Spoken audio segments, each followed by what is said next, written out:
안녕하세요. 저는 어린 시절부터 장로교회를 다녔습니다. 그런데 한 4년 전에 다니던 교회 목사님의 설교가 너무 이상하고 성경에 맞지 않아서 교회 다니는 것을 중단했습니다. 그러던 중에 2019년 연말부터 무언가 마음이 허전하고 불안했어요. 다시 신앙을 시작해야겠다는 생각이 들어서 유튜브에 들어가서 한국의 유명한 목사님들의 설교를 많이 들었습니다. 여러 목사님들의 설교를 들으면서 저는 기도했어요. 하나님, 이제는 목사님을 잘못 만나서 또 교회를 옮기고 할 시간이 없으니까 올바른 길로 인도해 주시라고요. 제가 나이가 많아서요. 저의 뼈를 묻을 곳으로 인도해 주시라고 매일 기도를 드렸습니다.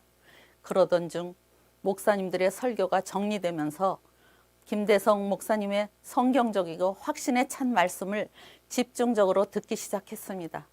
목사님이 운영하시는 유튜브 방송 채널7에 저의 마음을 고정시키고 하루 종일 아침부터 저녁 잠자리에 들 때까지 집중해서 듣기 시작했습니다.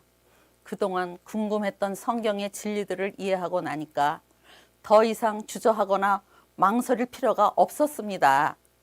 특별히 성경의 예언들을 공부해 보니까 이전에 교회에서는 전혀 들어보지 못한 신비하고도 너무나 감동적인 말씀들이었고, 안식일 교회야말로 성경 예언에 기초한 참 교회임을 깨닫게 되었습니다. 성경 예언이 그렇게 중요한지를 처음 깨닫게 되었고, 성경 예언을 모르고서는 이 종말의 시대에 어떤 교회를 다니고 어떻게 신앙을 해야 할지 알 수 없을 것이라는 생각이 들었습니다.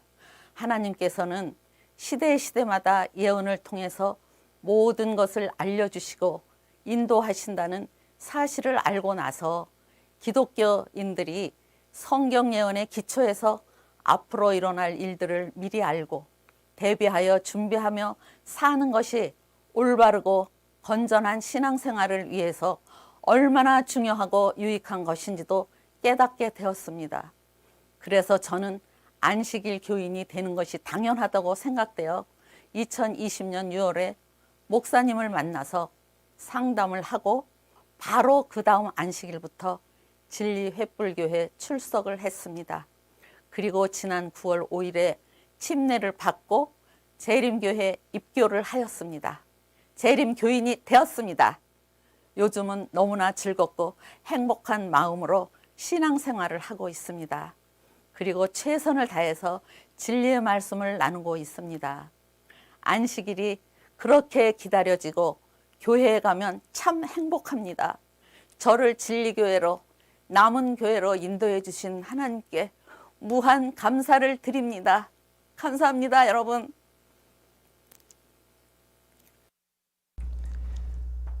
여러분 환영합니다.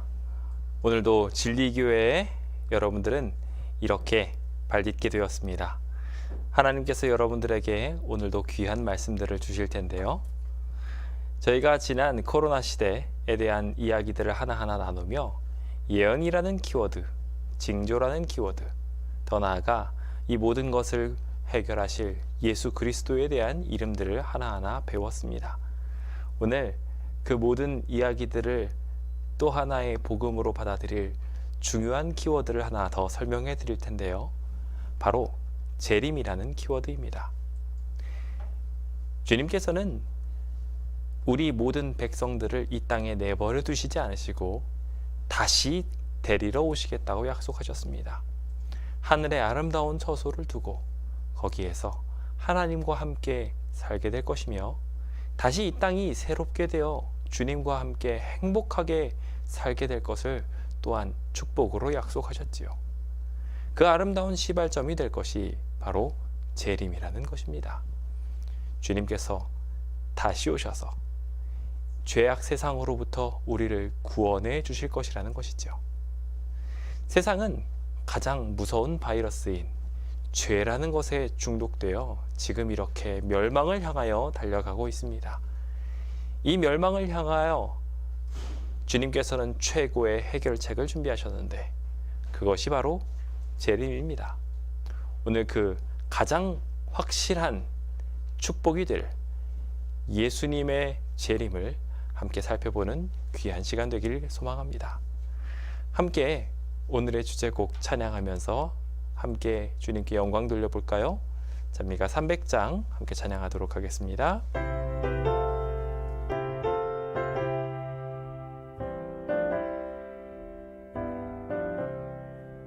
예수 앞에 나오면 모든 죄 사하고 주의 품에 안기어 편히 쉬겠네.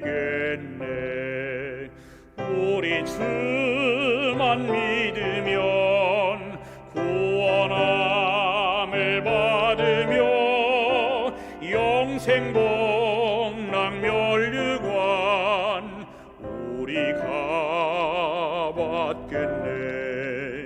예수 앞에 날마다 은총을 받으며 마음의 기쁨 넘쳐서 감사하리라.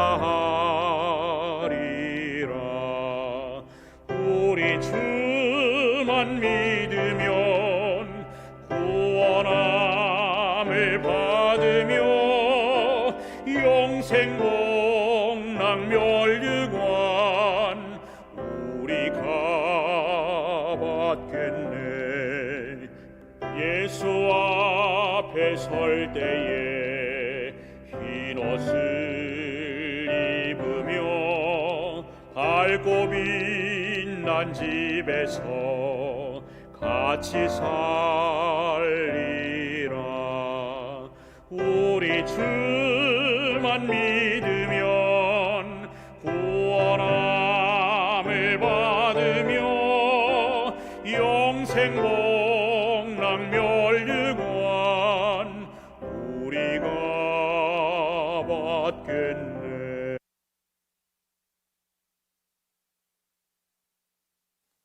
사랑의 하나님 아버지, 온라인 전도회를 통하여 생명의 말씀을 듣게 하심을 감사드립니다.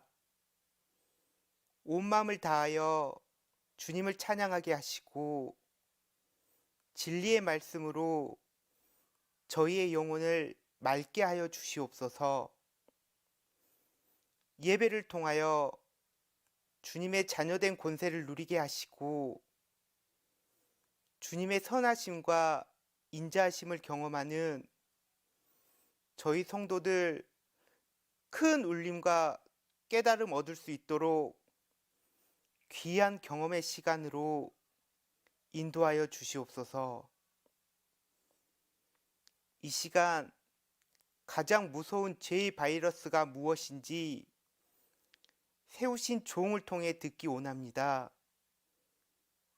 성령님께서 우리의 마음의 눈을 열어주셔서 밝히 보고 깨닫게 하옵소서. 사랑이 많으신 예수님 이름으로 기도드립니다. 아멘.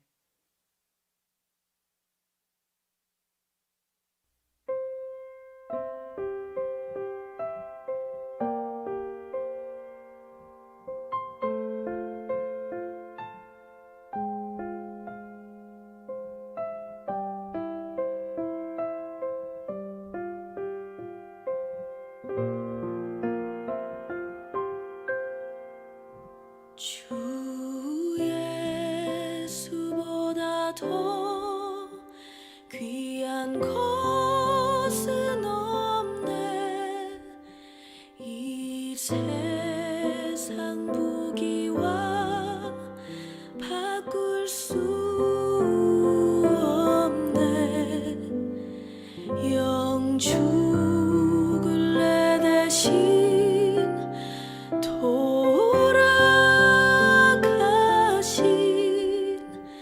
그 놀라운 사랑 잊지 못해.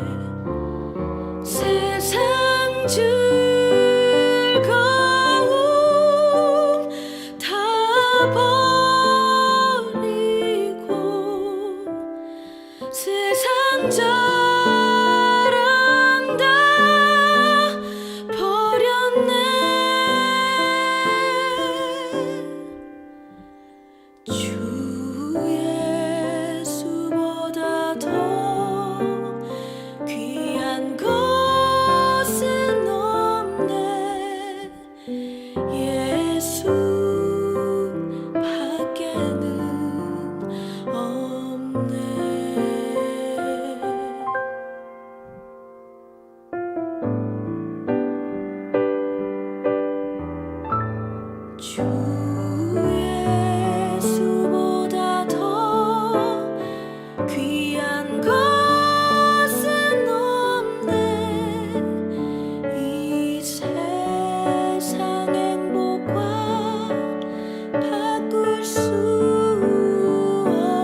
주 예수보다 더 귀한 것은 없네.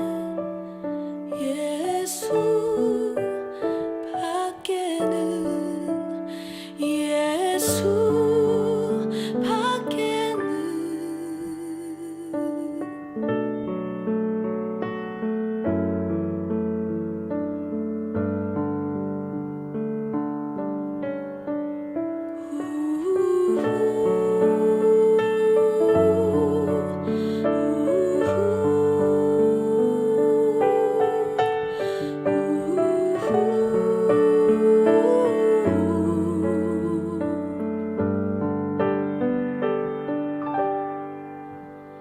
예수 밖에는, 예수 밖에는 없네.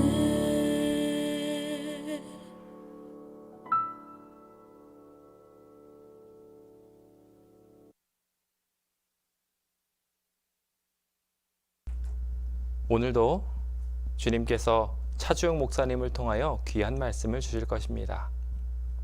세상이 정말 무서운 바이러스로 고통당하고 있는 이때 주님께서는 어떤 것을 통하여 가장 확실한 소망을 주고 계실까요? 오늘 가장 확실한 소망인 재림에 대하여 말씀하실 때 크신 은혜를 누리게 되시길 바랍니다. 그럼 오늘의 말씀 함께 들어볼까요?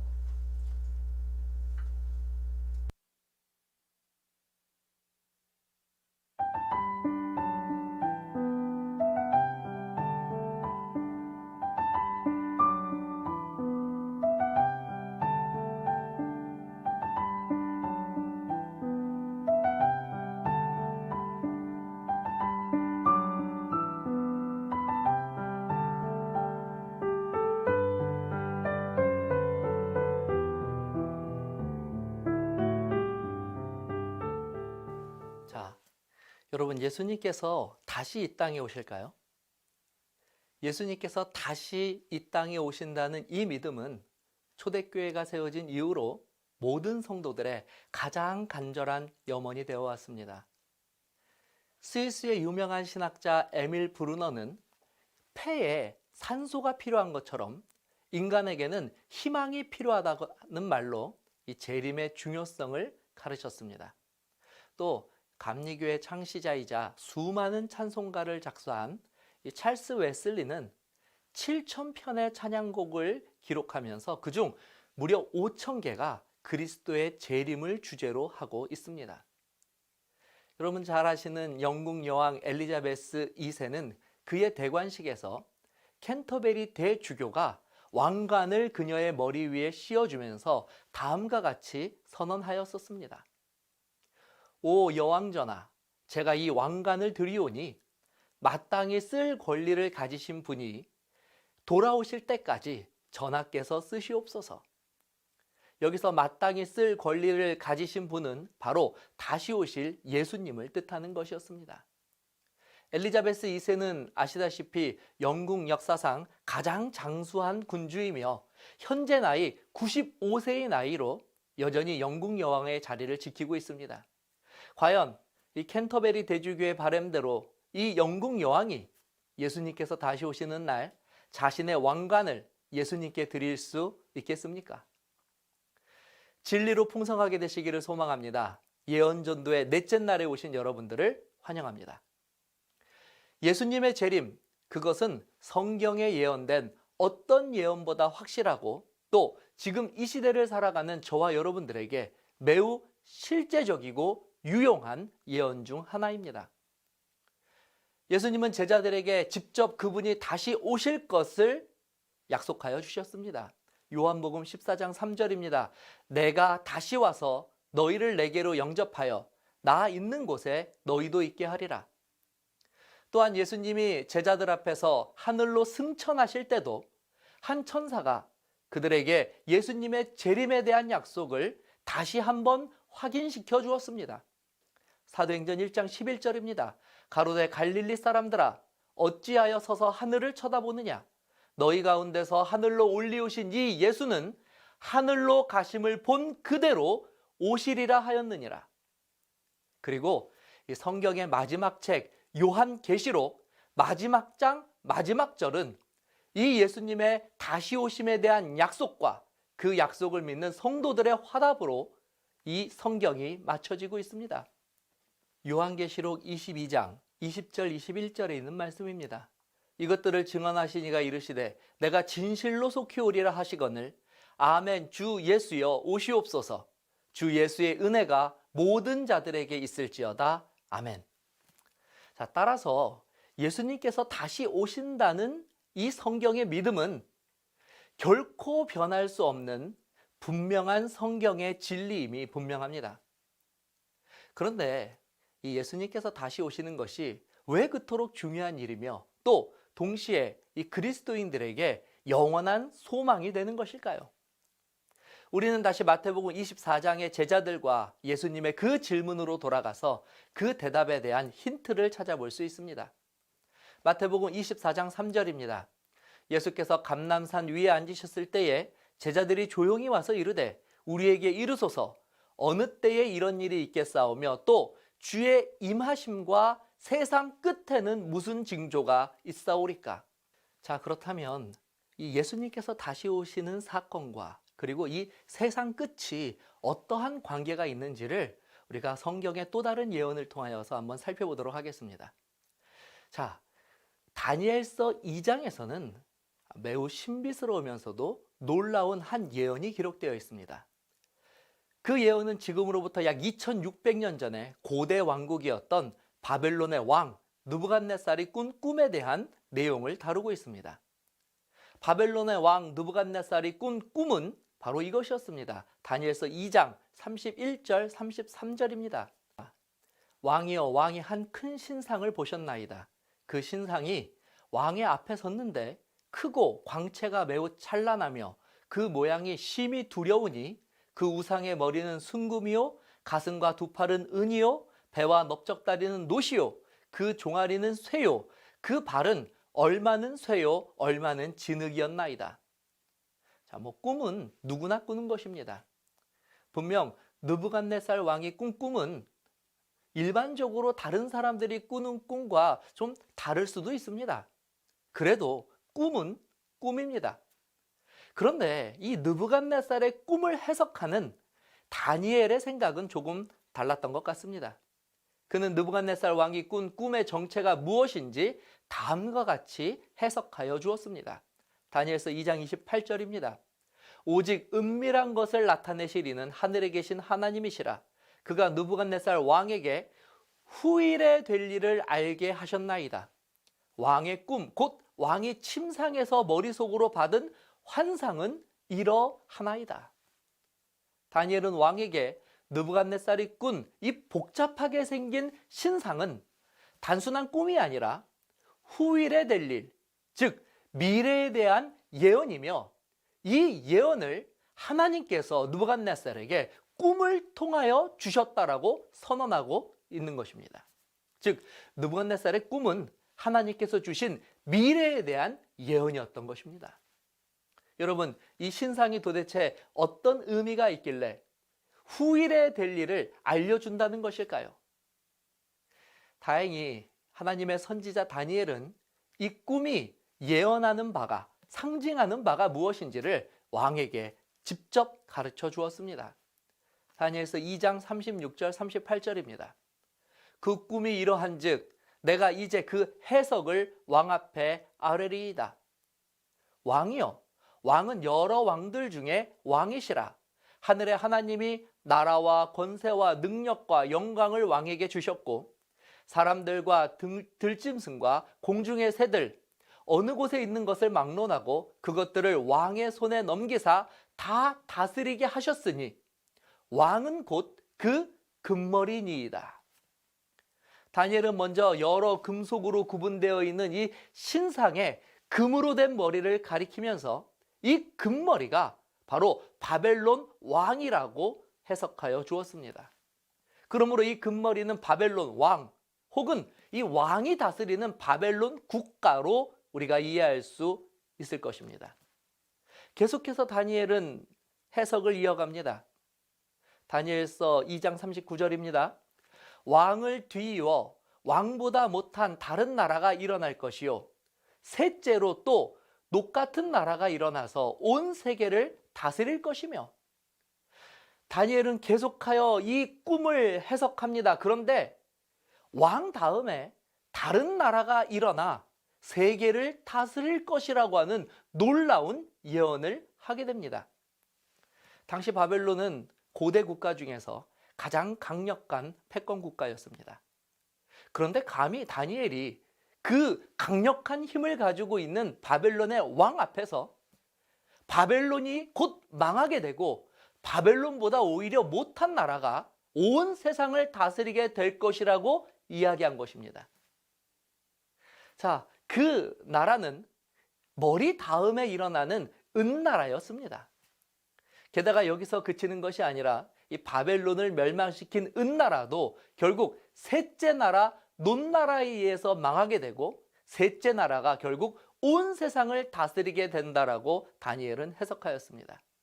자, 이 예언은 단순히 한 사람의 운명을 예언한 예언이 아니라 한 나라의 흥망성쇠와 관련된 매우 엄청난 내용을 다루고 있는 예언이라는 것을 우리는 확인할 수 있게 됩니다. 그렇다면 이 놋 다음에 나오는 이 쇠 다리는 무엇일까요? 다니엘서 2장 40절입니다. 넷째 나라는 강하기가 쇠 같으니 쇠는 모든 물건을 부서뜨리고 이기는 것이라. 쇠가 모든 것을 부수는 것 같이 그 나라가 문 나라를 부서뜨리고 찌을 것이며. 역시 쇠로 묘사된 다리도 세상을 다스릴 막강한 힘을 가진 네 번째로 등장하는 나라라고 하는 것을 확인하게 됩니다. 그리고 마지막 철과 진흙이 섞인 발가락입니다. 다니엘서 2장 41절 43절입니다. 왕께서 그 발과 발가락에 얼마는 토기장이의 진흙이요 얼마는 쇠인 것을 보셨은즉 그 나라가 나누일 것이며 왕께서 쇠와 진흙이 섞인 것을 보셨은즉 그 나라가 쇠 같은 든든함이 있을 것이나 그 발가락에 얼마는 쇠요 얼마는 진흙인즉 그 나라가 얼마는 든든하고 얼마는 부서질 만한 것이며 왕께서 쇠와 진흙이 섞인 것을 보셨은즉 그들이 다른 민족과 서로 섞일 것이나 그들이 피차에 합하지 아니함이 쇠와 진흙이 합하지 않음과 같으리이다. 흥미롭게도 이 철나라가 등장한 이후에는 지금까지와는 다른 양상으로 더 이상 어떤 특정한 나라가 이 세계를 다스리는 일이 더 이상 일어나지 않게 됩니다. 이 쇠나라가 분열하여서 이 나라 안에서 여전히 쇠처럼 강한 나라와 반대로 진흙처럼 힘이 없는 나라가 함께 뒤엉켜 존재하게 될 것이라고 다니엘은 예언하고 있습니다. 그리고 이 발바닥 이후에는 다른 금속이 등장하지 않는 것이 바로 이 신상의 특징입니다. 다니엘은 이 모든 것이 바벨론 왕에게 주신 훗날에 일어날, 즉 미래에 일어날 일들이라고 말하여 주었습니다. 자, 그렇다면 과연 느부갓네살이 하나님께로 받았다는 이 훗날에 될 일들에 대한 예언은 진짜 이 예언대로 다 성취가 되었을까요? 강대국 바벨론은 정말 자신보다 못한 나라에 의해서 망하게 되었을까요? 과연 예언이 성취되었는지 우리가 한번 살펴보도록 하겠습니다. 자, 아래에 보여드리는 도표는 이 세계사 시간에 우리가 배우는 역사의 도표를 그대로 가지고 온 것입니다. 자, 이 표를 자세히 살펴보면 우리가 찾는 이 바벨론이 중동 지역의 역사에 신바벨론이라는 나라로 등장하는 것을 아마 발견하실 수 있으실 것입니다. 바로 이 나라의 2대 왕 느부갓네살이 바로 오늘 이 예언의 꿈을 꾼 주인공입니다. 이 신바벨론은 기원전 605년에서 539년까지 존재했던 강성한 나라였습니다. 그런데 우리는 이 도표에서 정말 이 금신상의 예언처럼 이 바벨론이 망하게 되고 새로운 나라가 등장하는 것을 찾아볼 수 있습니다. 자, 그 나라는 기원전 539년부터 331년까지 존재하였던 페르시아였습니다. 사실 당시 페르시아는 바벨론을 멸망시킬 수 있을 만큼 이렇게 강대한 나라가 아니었습니다. 그러나 페르시아가 당시 전략적으로 메데라고 하는 이웃 나라와 동맹을 맺어 바벨론을 쳐들어왔고, 결국 바벨론은 자신들보다 좀 못한 이 두 나라의 연합군에 의해서 멸망당하게 되어 중동의 패권을 그들에게 넘겨주게 됩니다. 그런데 이렇게 중동의 패권을 차지한 이 페르시아의 영광도 오래가지 못합니다. 이 도표에 나와 있듯이 세계 역사에서 가장 뛰어난 영웅으로 불린 알렉산더가 그리스에서 태어났기 때문입니다. 제 아무리 페르시아라고 하여도 알렉산더의 적수는 되지 못하였고, 결국 전 세계의 패권은 다시 한번 알렉산더의 그리스에게로 넘어가게 됩니다. 하지만 이 불세출의 영웅의 그 힘은 또한 그렇게 오래가지 못하였습니다.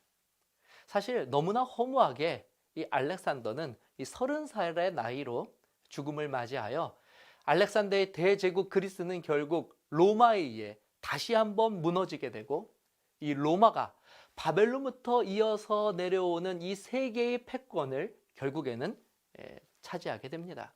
자, 그런데 이 세계사 도표를 좀 주목해 봐주시기 바랍니다. 특별히 로마에 대한 이 부가 설명을 기록하고 있는 부분을 보게 되면, 그것은 이 로마가 얼마 지나지 않아 이 두 나라로 분열되었다고 하는 것을 기록한 것을 발견하실 수 있습니다.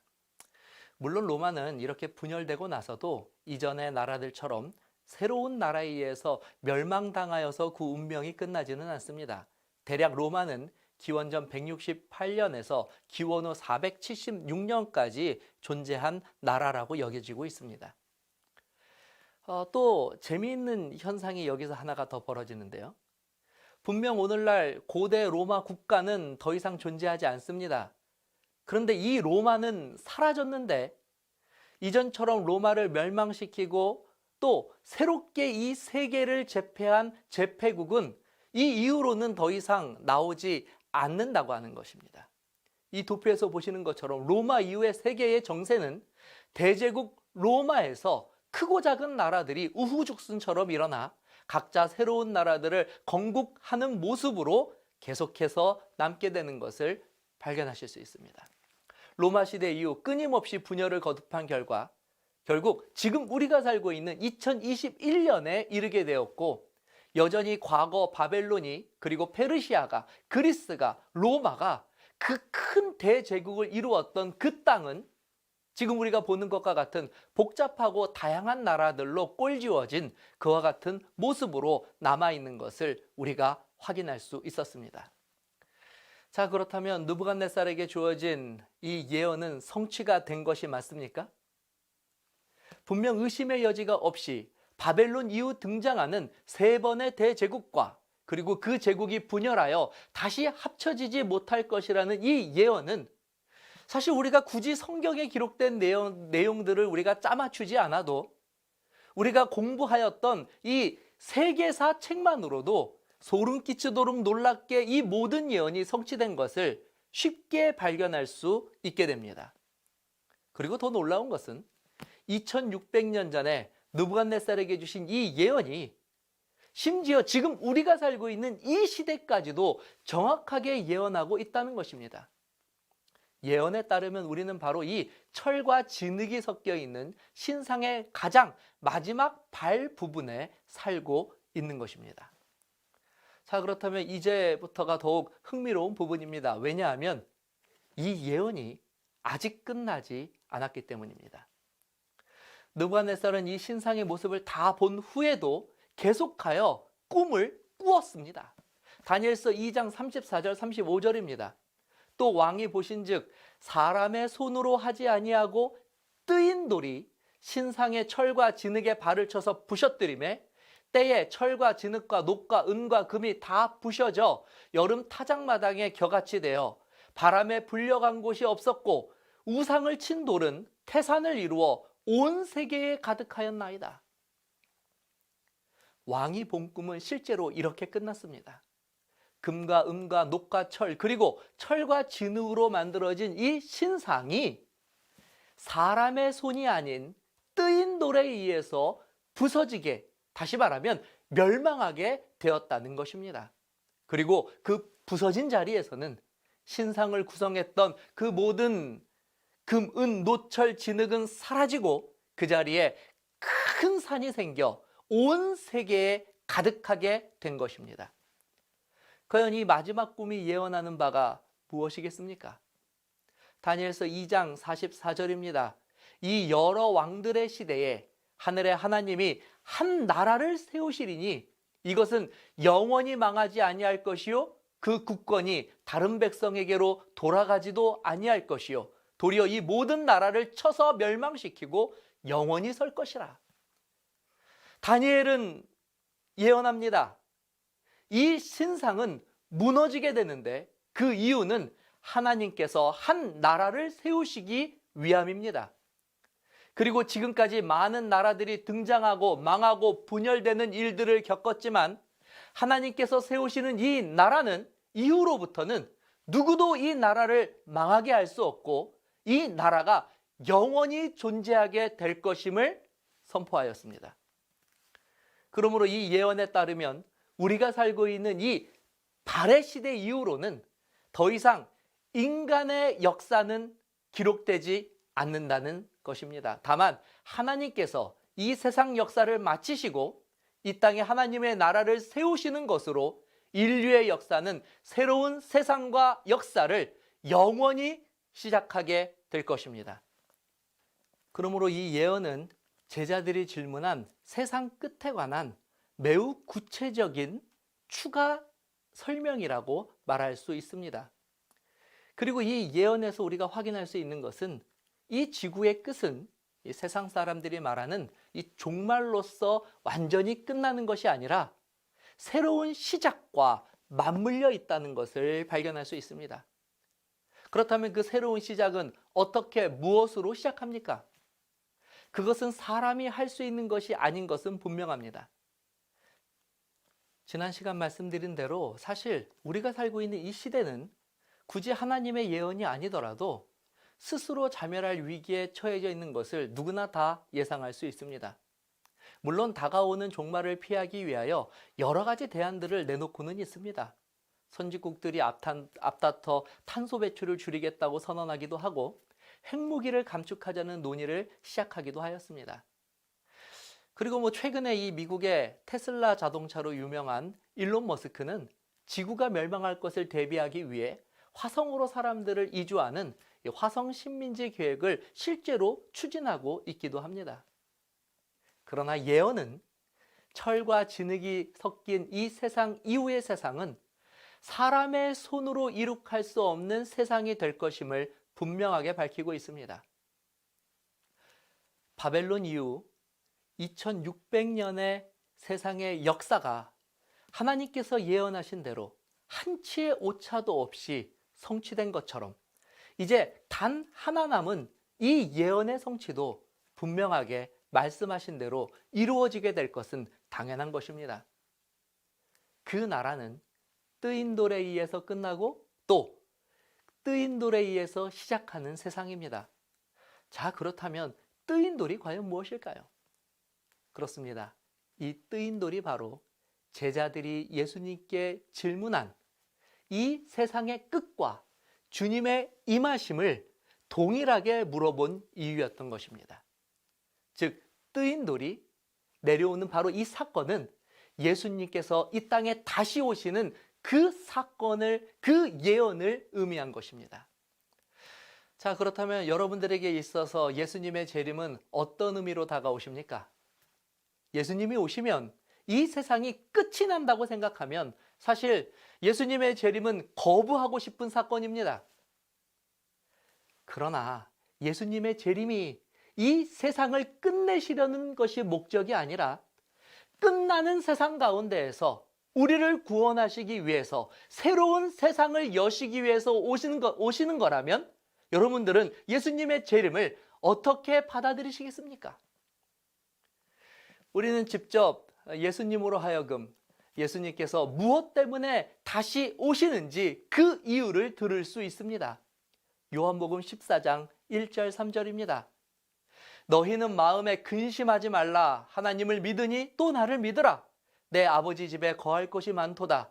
그렇지 않으면 너희에게 일렀으리라. 내가 너희를 위하여 거처를 예비하러 가노니 가서 너희를 위하여 거처를 예비하면 내가 다시 와서 너희를 내게로 영접하여 나 있는 곳에 너희도 있게 하리라. 그러므로 재림은 종말을 향하여 브레이크 없이 질주하는 이 인류를 구원하시기 위해서 친히 하나님께서 죄인들을 위하여 이 땅에 다시 오시는 은혜의 사건인 것입니다.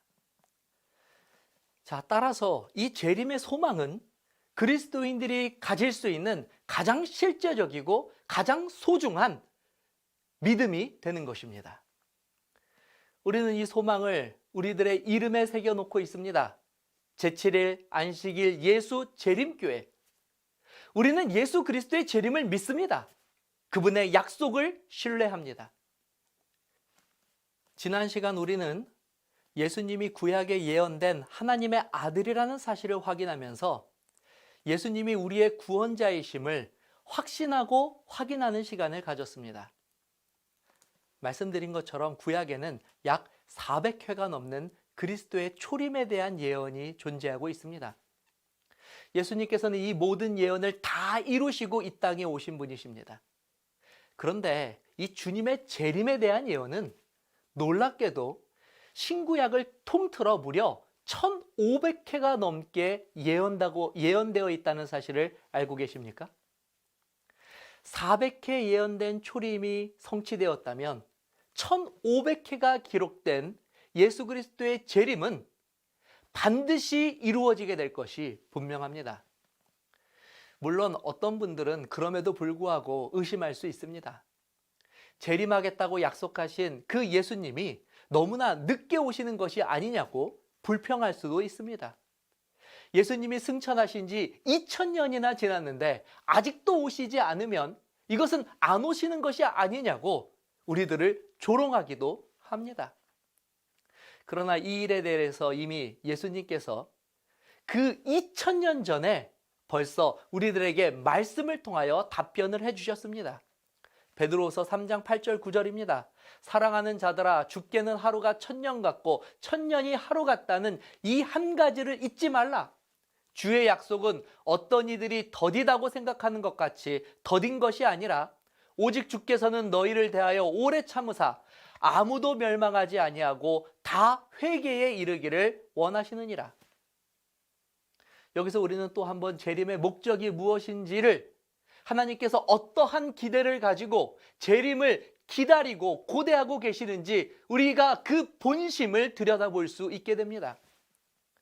그러므로 다시 한번 주께서 주신 이 귀한 언약이 내 안에서 굳건한 믿음으로 자리 잡고 있는지를 이 말씀을 통하여 내 자신을 살펴보게 되시기를 바랍니다. 그리고 이제는 환경오염, 기후변화, 핵전쟁, 코로나 바이러스, 식량위기, 유송충돌과 같은 이렇게 두렵고 흉흉한 소문들로 걱정하고 근심하는 삶에서 이제는 벗어나서 눈을 들어 다시 오실 주님을 소망하며 이 혼란한 세상 가운데에서도 기쁨과 참 평안을 소유할 수 있는 재림 성도로서의 삶을 이 시간 선택할 수 있는 지혜로운 자가 되시기를 간절히 기원합니다. 재림 성도가 되는 것, 그것은 성경이 우리에게 주는 가장 귀한 소망을 간직하게 되는 것입니다. 자, 다음 시간에는 마지막 때 재림을 기다리는 자들이 가져야 할 가장 중요한 자세와 본분이 무엇인지를 보다 구체적으로 살펴보면서 우리에게 주신 그 소망의 그 원리가 무엇인지를 살펴보도록 하겠습니다. 감사합니다.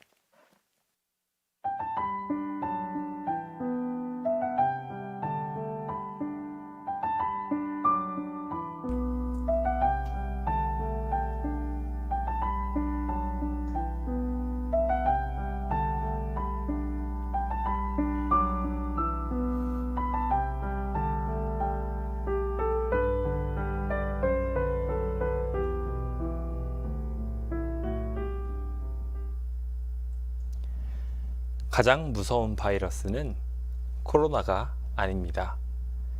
가장 무서운 바이러스는 역사와 함께했던 죄악 그 자체입니다.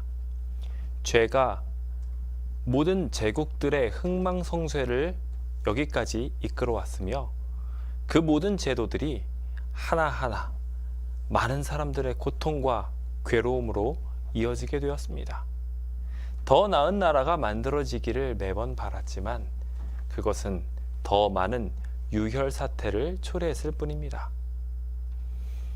어디에 최선의 희망이 있을까요?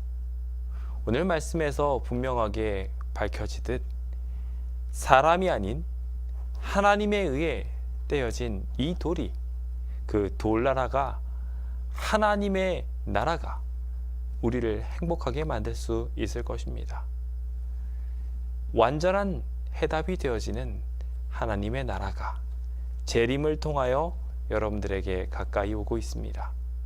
그 귀한 축복을 통하여 가장 무서운 바이러스인 죄를 이기고 이제 영원히 행복해지게 될 수 있을 것입니다. 내일 이 시간 그 행복에 대한 이야기들을 나누며 축복 누리게 되시길 간절히 바랍니다. 몇 가지 안내의 말씀을 드리도록 하겠습니다. 저희가 계속해서 안내사항으로 2가지 미션이 있음을 말씀드렸습니다. 첫 번째로 퀴즈를 푸는 문제인데요. 여러분들이 많이들 참여해 주시면 많이 참여되는 만큼 매일마다 당첨 확률이 올라가게 됩니다. 매일의 것들 다 한 번씩 확인해 주시고 지난 시간이라도 말씀을 잘 들으시고 설문에 응해 주셔서 많은 분들이 하나님의 말씀을 더욱 가까이 하게 되시길 간절히 바랍니다. 두 번째로 우리가 구도자와 함께 사진을 찍으며 은혜로운 시간 보내는 것을 올려주십시오 라고 부탁을 드렸습니다. 아직 구도자와 함께하는 모습은 찍지 못하셨지만 그래도 가족들과 단란하게 함께 말씀을 나누고 혹은 신앙을 받아들인 지 얼마 안 되신 분들과 함께 말씀을 나누시는 아름다운 모습들이 있었습니다. 제가 그 모습을 보고 얼마나 든든했는지 모릅니다. 여러분들의 마음속에 이 모든 미션들이 잘 이루어질 수 있도록 함께 응원합니다. 오늘도 꼭 한 분이건 두 분이건 관계없이 미션을 달성했던 달성하지 않았던 관계없이 많은 사진들을 밴드와 여러 장소들에 올려주셨으면 좋겠습니다. 그 중에 하나님께서 또한 축복하시는 많은 축복들이 그렇게 열심히 하는 중에 있으리라고 저는 생각합니다. 그럼 지난 시간에 함께 하셨던 아름다운 모습들을 잠깐 살펴보는 시간을 가져보려고 합니다. 함께 스튜디오로 가서 여러분들에게 주어진 아름다운 모습들 함께 좀 살펴보도록 할까요? 네, 화면을 살펴보시면 이렇게 아름답게 모이셔서 활동하시는 분들이 있습니다. 여기 김순희 집사님과 이인희 집사님께서 마스크를 쓰시고 함께 모이셔서 함께 말씀을 나누시는 모습 참 보기 좋습니다. 또 하나의 아주 좋은 예가 여기 있죠. 지난 전도회 때 이 침례를 받으셔서 이렇게 새 가족이 되신 분과 함께 이렇게 말씀을 함께 살펴보고 계신 조영숙 집사님 가정입니다. 우리 박문수 성도님이 얼마나 열심히 말씀을 보고 계신지요. 아주 든든하고 좋습니다. 교회 출석도 최선을 다하시고 또한 요즘 성경 공부도 아주 잘하고 계십니다. 우리 박문수 성도님 새 신자로서 걷는 모든 발걸음 위에 하나님께서 가득 축복하실 수 있도록 응원해 주셨으면 좋겠습니다. 자, 그러면은 이제 마지막으로 내일 주제를 소개해 드리고자 합니다. 내일 주제는 안식이라는 주제입니다. 주님께서 새 나라를 세우시는 것은 바로 여러분들의 평안과 행복을 위해서입니다. 주님께서는 그 안식을 예수님을 믿음으로 지금부터 믿음으로 누리라고 이야기하고 계십니다. 동시에 주님께서 구원받은 자들의 특권으로 주신 이 안식일은 동시에 하늘나라로 가는 표징이 되기도 합니다. 내일 이 멋진 말씀을 차 목사님께서 주실 때 귀한 은혜 누리게 되셨으면 좋겠습니다. 그럼 목사님의 기도로 모든 순서를 마치도록 하겠습니다. 기도하실까요? 자, 다 함께 기도하시겠습니다. 하늘에 계신 아버지, 오늘 우리들에게 주께서 다시 오시는 아름다운 소식을 깨달아 알게 하여 주시니 감사합니다. 아버지, 오늘 이 믿음이 언제나 우리들의 마음속에 기억되게 하여 주시옵시고 날마다 주님의 재림을 기다리며 사모할 수 있는 우리 모든 재림 성도들이 될 수 있도록 주께서 우리와 함께하여 주시옵소서. 아버지의 그 크신 은혜와 그 약속에 감사하며 사랑받는 예수님 이름으로 기도합니다. 아멘.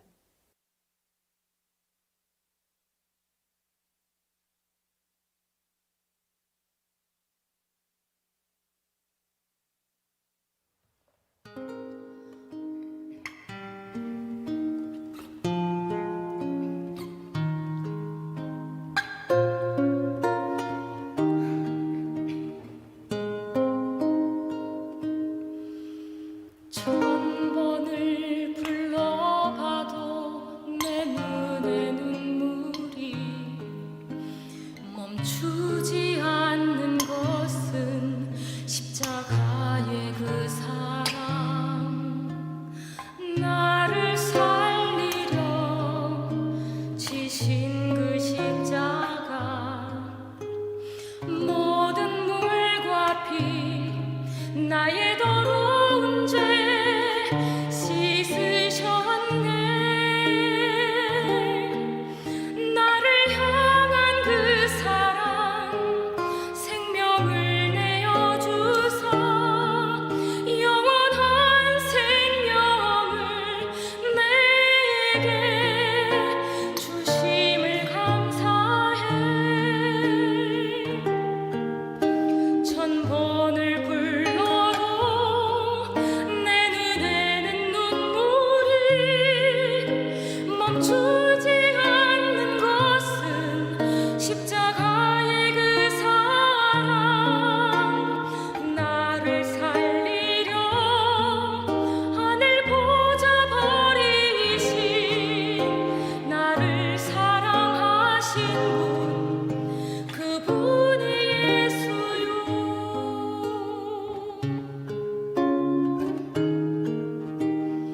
천 번을 불러봐도 내 눈에 눈물이 멈추지 않는 것은 십자가의 그 사랑. 나를 살리려 지신 그 십자가, 모든 물과 피 나의 더러운 죄 씻으셨네.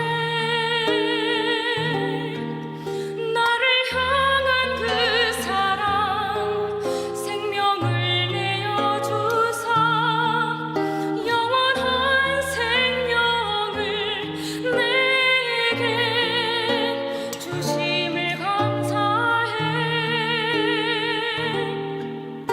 천 번을 불러도 내 눈에는 눈물이 멈추지 않는 것은 십자가의 그 사랑. 나를